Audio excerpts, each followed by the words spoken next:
maybe being acknowledged at work and you're like, oh, this is amazing. I want to hold on to this forever. And then in not very much time, it just floats away. And part of it is we're constantly being stimulated. We're constantly being triggered. That's why like going on vacation feels nice, or staying up late feels nice, or being by yourself where you're a little bit more isolated, because you get to touch that inner part of yourself. You get to touch it, you get to sit with it, you get to experience it, and you don't have all the weird stimuli. And then you got to get up and go to work or interact with people the next day, and you can feel it kind of float away. And you either kind of give up or you start isolating yourself a little bit more. And, how can we experience that in normal everyday life?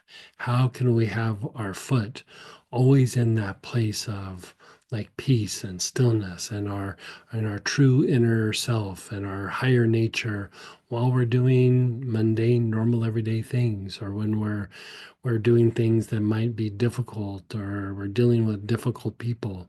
How do we not let them pull us away from who we truly are inside, and make us angry or make us upset, or make us stressed out over it for a period of time where we just keep grinding on what they said, what they did, or what we're going to have to do? Or how do we touch on this? And so the idea of realization is not just like calming down the triggers, it's literally how you begin to realize. And so this would be a process of realizing the incarnated soul.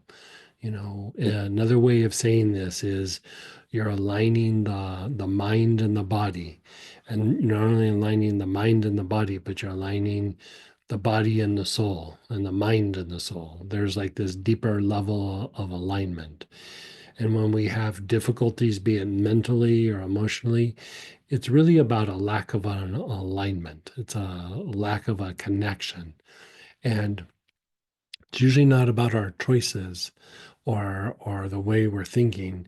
It's it's it is a process of how we think, and it's a process, like when we're weighed down by a lot of stress, for example, in the cardiovascular system, and it can make you anxious, it can make you panicky, it can, you're always waiting for the other shoe to drop. You're you're not feeling safe or calm in normal everyday world because there's so much stress on that cardiac muscle, and it begins to affect your brain. It begins to affect your choices. It begins to affect how you think about other people. It begins to even affect how you connect to your higher self, or the soul.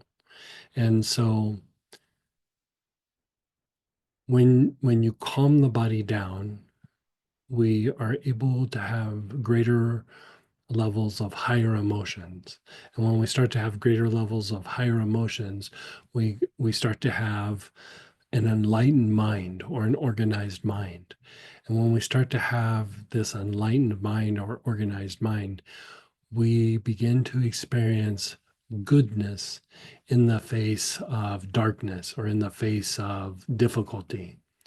It's one of those things in deeper practices that even in times of difficulty, or times of, um, bad things happening, we can still hold on to seeing something good, even though we're dealing with that difficulty, or we're dealing with that bad action, or a state that's happening for a while that's causing us discomfort.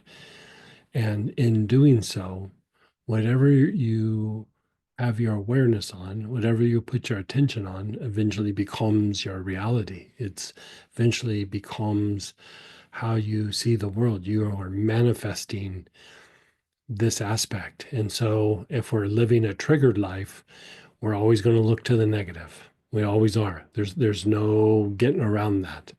Even if you come up with a good story, it's just a story. Your body, your emotions, your mind are still living that negative viewpoint.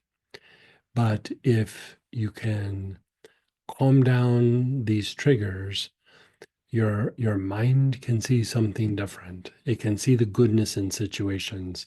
You see things with more depth, and then you begin to manifest the goodness even in the face of difficulty, or even when everything looks like it's crumbling. You're still able to um, produce something good for yourself and not get sucked into the dramas that are going on in the world or in your in your surroundings, whatever that might be. So think of this as not just realization, it's your ability to like problem solve, learn, grow, evolve, and become more of your higher potentials rather than just the reactive things that keep happening over and over again in your life. So